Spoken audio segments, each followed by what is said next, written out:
அனைவருக்கும் வணக்கம். நமது SIETA சீட்டாவினுடைய நமது தொழில் சார்ந்த உறவுகளுக்கு வணக்கம். இது வந்து பார்த்திங்கன்னா சோனி KLV40R 352E இந்த மாடலு. இதில் என்ன பிரச்சனைன்னு கேட்டிங்கன்னா 4 டைம் பிளிங்க் வருது. இப்போ இதில் என்ன பிரச்சனைன்னு கேட்டிங்கன்னா டிவி ஆன் பண்ண உடனே ஒரு ரெட் லைட் வந்து 4 டைம் பிளிங்க் ஆகும். இப்போ நாம் ஏற்கனவே நிறைய டைம் பார்த்துருக்கோம். இப்போ சோனி டிவி அப்படின்னாக்கா உங்களுக்கு அந்த பிளிங்கிங் ப்ராப்ளம் வரும் அப்படின்னு நம்ம ஏற்கனவே பார்த்துருக்கோம். இப்போ அதை நாம் செக் பண்ணி பார்ப்போம். ஆன் பண்ணி பவர் அடாப்டர் கனெக்ட் பண்ணிட்டோம். முன்னாடி டிவி ஆன் பண்ணி பார்ப்போம்.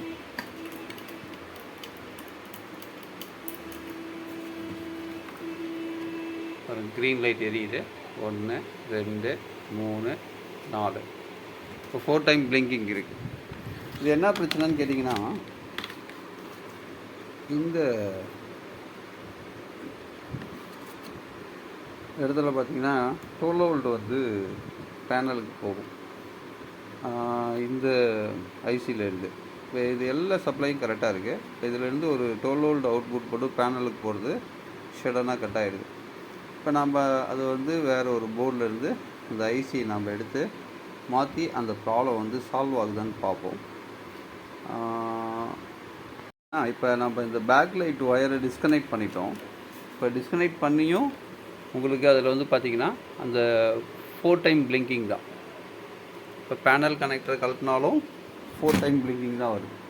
இப்போ நம்ம என்ன பண்ணுறோம், அடுத்தது இந்த LVDS கேபிள் இருக்கு இல்லைங்களா, பேனல் சப்ளை கேபிள். ஸோ அந்த கேபிளை வந்து நம்ம ரிமூவ் பண்ணி விட்டு பார்ப்போம். LVDS cable. இப்போ LVDS கேபிள் ரிமூவ் பண்ணோடனையும் அந்த சிம்டம் வருதான்னு பார்ப்போம். அந்த ஐசி தான்றதை கன்ஃபார்ம் பண்ணுறதுக்காக பாருங்கள். அதே மாதிரி க்ரீன் LED ஆன் ஆயிடுச்சு. 1 2 3 4. இப்போ LVDS கலப்பினாலும் சரி, பேக் லைட் ஒயரை வந்து டிஸ்கனெக்ட் பண்ணாலும் சரி, இப்போ எப்போவுமே உங்களுக்கு அந்த 4 டைம் பிளிங்கிங் வந்து ஆன் ஆகிடுது. அப்போ வந்து என்ன ஆகுதுன்னா இந்த 12 வோல்ட் சப்ளையில் தான் கன்ஃபார்மாக அந்த பிரச்சனை இருக்குது. அதனால் இந்த ஐசி வந்து நம்ம இப்போ மாற்றி பார்ப்போம். இது வந்து அதோட panel number, full HD panel. இதோட மதர் போர்டு பார்த்திங்கன்னா RT8292AH அப்படின்னு சொல்லிட்டு அந்த ஐசியோட நம்பரு. இப்போ நம்மள்ட்ட ஒரு டிஃபெக்டிவ் போர்டு இருக்குது. அந்த போர்டில் வந்து பார்த்திங்கன்னா அந்த ஐசி இருக்குது. வேறு மாடல் தான், ஆனால் அந்த ஐசி இருக்குது. நம்ம அதை எடுத்து இந்த போர்டில் ரீப்ளேஸ்மெண்ட் பண்ணி பார்ப்போம்.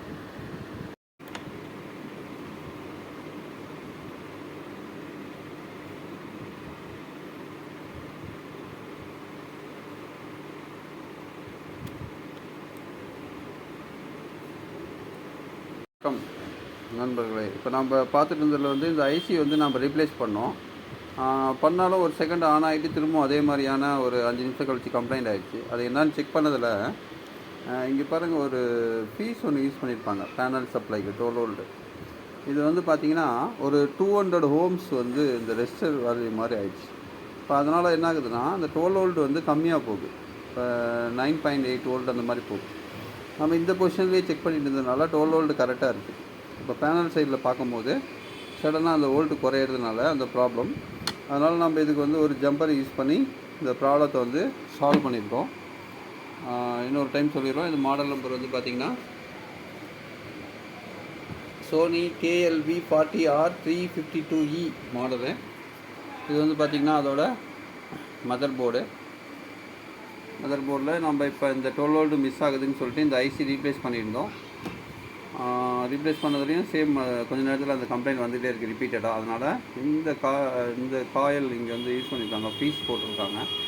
இந்த ஃபீஸ் காயில் வந்து பார்த்திங்கன்னா ஒரு 200 ஓம்ஸாக கன்வெர்ட் ஆகிடுச்சு. ரெசிஸ்டர் வந்து ஐ வேல்யூ மாதிரி ஆகிடுச்சு. அதனால தான் அந்த 12 வோல்ட் கம்மியாக போகிறதுனால அந்த 4 டைம் பிளிங்கிங் எரர் வந்துடுச்சு. அதனால் நம்ம இந்த ப்ராப்ளத்தை வந்து சால்வ் பண்ணிட்டோம். இதை எப்படி கண்டுபிடிச்சோன்னு பார்த்திங்கன்னா நம்ம ஐசி போட்டு ஐசியெல்லாம் நல்லா தான் இருக்குது. நம்ம போட்டதுக்கு பிறகு வந்து பார்த்திங்கன்னா நம்ம ஏற்கனவே பார்த்துருப்போம் இல்லையா, அந்த மாடிஃபிகேஷன்லாம் நம்ம பண்ணுவோம். அப்போ என்ன பண்ணுறோன்னா, ஒரு DC to DC converter board. இப்போ இந்த போர்டிலேருந்து ஒரு 12 வோல்ட் வந்து டைரெக்டாக வந்து பேனலோட சப்ளையில் நம்ம கனெக்ட் பண்ணி ஆன் பண்ணி பார்த்தோம்.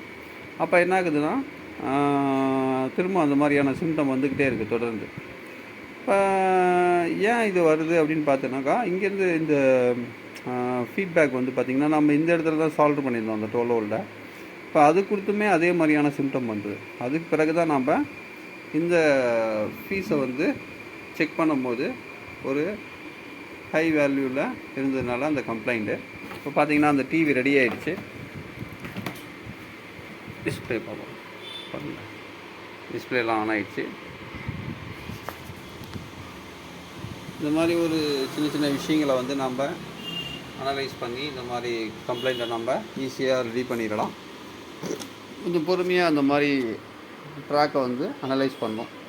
நம்ம ஏற்கனவே நம்ம டெலகிராமு, வாட்ஸ்அப் குரூப்பில் இதோட சர்க்யூட் பிடிஎஃப்லாம் நம்ம போடுறோம், வோல்டேஜ் சார்ட்லாம் நம்ம போடுறோம். இப்போ அது ஒவ்வொருத்தரும் நம்ம சேவ் பண்ணி வச்சுட்டிங்கன்னா இதை ஈஸியாக அந்த சப்ளையை நீங்கள் அங்கங்கே நீங்கள் ட்ராக் பண்ணினீங்கன்னா அந்த கம்ப்ளைண்ட்டை நம்ம ஈஸியாக ரெடி பண்ணிடலாம். ஏன்னா நம்ம இப்போ ஒரு மதர் போர்டு மாற்றணும்னா அது 3,000 to 4,000 வரைக்கும் கூட ஆகிறதுக்கு வாய்ப்பு இருக்குது சோனி டிவிலலாம்.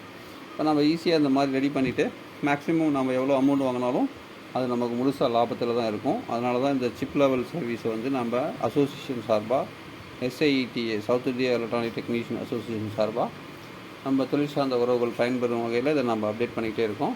நன்றி, வணக்கம். தென்னிந்திய பொதுச் செயலாளர் சரவணன்.